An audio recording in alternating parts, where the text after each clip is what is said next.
शिवाय नमस्तुभ्ये। भक्तों, 15 जून की सोमवती अमावस्या है और इस दिन अत्यंत ही दुर्लभ और शुभ संयोग लेकर आ रही है। सोमवार के दिन अमावस्या, साथ में अमृत सिद्धि योग और मिथुन संक्रांति का अद्भुत संगम बन रहा है। शास्त्रों में कहा भी गया है, इस दिन किए गए दान, जप, तप और परिक्रमा का फल कई गुना बढ़ जाता है। यदि आप पुत्र प्राप्ति, विवाह, नौकरी, व्यापार में सफलता, रोगों से मुक्ति, कर्ज से छुटकारा, परिवार किसी भी मनोकामना की पूर्ति चाहते हैं तो इस दिन अवश्य लाभ उठाइए। सुबह सुबह उठने के बाद स्नान करेंगे। एक लोटे में जल, काला तिल, थोड़ा कच्चा दूध, तुलसी पत्र या गंगा जल मिलाकर पीपल वृक्ष के पास जाएं। पीपल वृक्ष को सबसे पहले प्रणाम करेंगे, उसका अभिषेक करेंगे। उसके बाद पीपल के नीचे घी का दीपक जलाएंगे। भगवान विष्णु, महादेव और त्रिदेवों के लिए दूसरा दीपक और तीसरा अपने पितरों के नाम से अर्पित करेंगे। फिर ओम नमो भगवते वासुदेवाय या ओम नमः शिवाय मंत्र का जाप करते हुए पीपल वृक्ष की परिक्रमा करें। सामर्थ्य हो तो 108 परिक्रमा ही करें, अन्यथा 7 परिक्रमा तो करनी ही करनी है। जो 7 परिक्रमा भी पूर्ण फल प्रदान करती है। दान के लिए महंगी वस्तुओं की आवश्यकता नहीं है। अपनी श्रद्धा के अनुसार आप फल लें, अनाज लें, चना लें, तिल लें, गुड़ लें, सुहाग सामग्री लें, खरबूजे लें, तरबूजे लें, कोई भी फल ले सकते हैं। वस्त्र, चावल, गुड़, अन्य उपयोगी वस्तुएं 108 या 33 की संख्या में भी दान कर सकते हैं। सच्चा भाव ही सबसे बड़ा दान माना गया है। आपके मन में पवित्र भाव से सच्चा मन होना चाहिए। मान्यता है कि सोमवती अमावस्या पर पीपल पूजन और दान करने से पितरों का आशीर्वाद अवश्य प्राप्त होता है और पितृदोष से शांति मिलती है तथा भगवान विष्णु, महादेव और माता लक्ष्मी की कृपा बनी रहती है। इस दिव्य अवसर को व्यर्थ न जाने दें। श्रद्धा और विश्वास के साथ किया गया आपका ये छोटा सा उपाय भी जीवन को सामर्थ्य बना सकता है। विश्वास के साथ किया गया छोटा सा उपाय भी जीवन में सौभाग्य और समृद्धि के द्वार खोल सकता है। तो ये 15 जून को पड़ने वाली है सोमवती अमावस्या। इस दिन आप धार्मिक स्थलों पर जाकर स्नान कीजिए, धार्मिक जगह पे जाकर उनके दर्शन आदि कीजिए और आप किसी गरीबों में दान कीजिए। इस दिन आप गौशालाओं में जाइए, गौओं को हरा चारा खिलाइए। जो भी हो सके आपके सामर्थ्य से आप दान दें।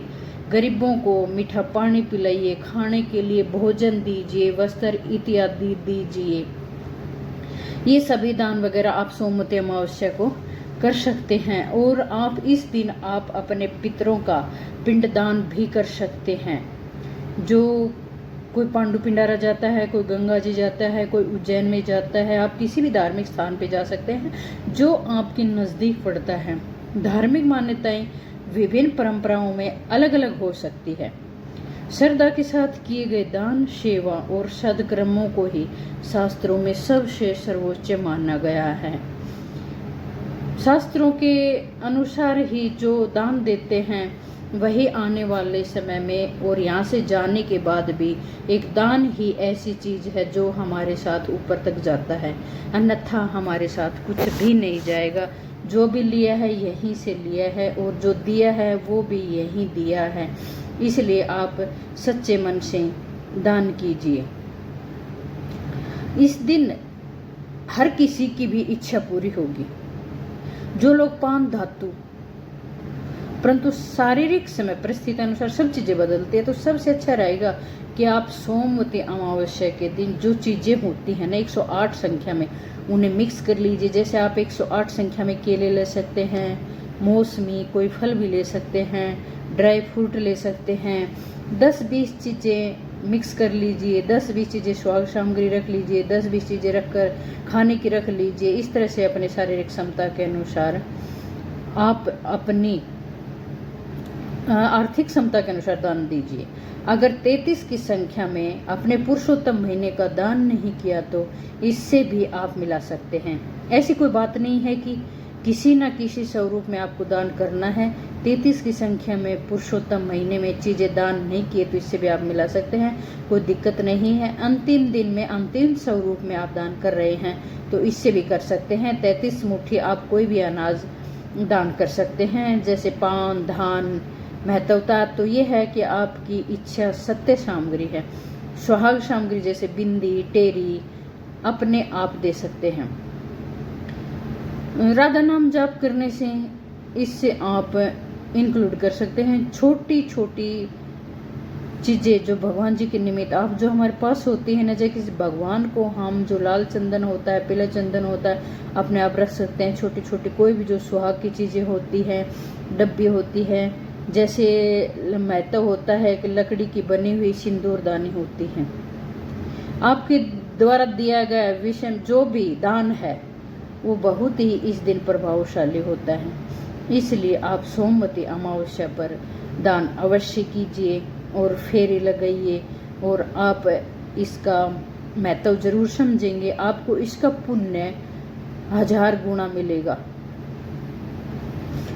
सोमवार के दिन पड़ने वाले अमावस्या का इसीलिए बहुत ही महत्व माना गया है। इस बार की सोमवती अमावस्या है ना, जो हमें प्राप्त हो रही है सर्वश्रेष्ठ अमृत सिद्ध योग के साथ है, तो इस दिन का खूब लाभ उठाएंगे। यह इस हमारे ऋषियों मुनियों द्वारा सोमवती अमावस्या पहले कभी जमाने में बहुत वर्षों बाद देखने को मिलती थी, लेकिन अब की बार तो सोमवती अमावस्या अभी तो सोमवती अमावस्या साल में 3 भी होती है, 4 भी होती हैं। अमावस्या सबसे पहले जान लीजिए कब है। इस बार 2026 में 15 जून को है। एक बार मैं दोबारा से रिपीट कर देती हूँ, 15 जून को है, सोमवार को है। 2026 सोमवार के दिन ज्येष्ठ महीने किया था, तब पुरुषोत्तम महीने की अमावस्या हमें प्रभाव प्राप्त हो रही है। 15 तारीख का दिन किसी चमत्कार से कम नहीं है।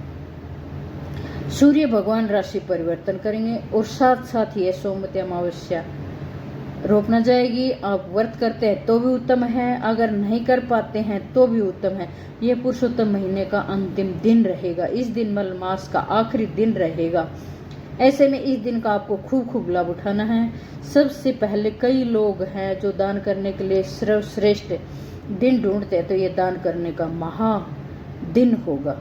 ये समझिए कि सबसे बड़ा दिन होगा। कथा में भी आपने सुना होगा वैदिक योग से मुक्ति के लिए सोमवती अमावस्या का व्रत करना चाहिए। सोमवार के दिन अमावस्या होती है तो पितरों की कृपा मिलती है। महादेव, महागौरा और श्री नारायण की खूब खूब कृपा मिलेगी। तो आप सभी अभी से कुछ तैयारी कर लीजिए। यह वीडियो आपको पहले से ही दे रही हूँ ताकि आप तुरंत ही कुछ तैयारी कर ले। इससे पहले आप कहाँ पर है, किस स्वरूप में है, ये फेरी लगाई जाती है, कैसे दान किया जाता है, इसके बारे में बता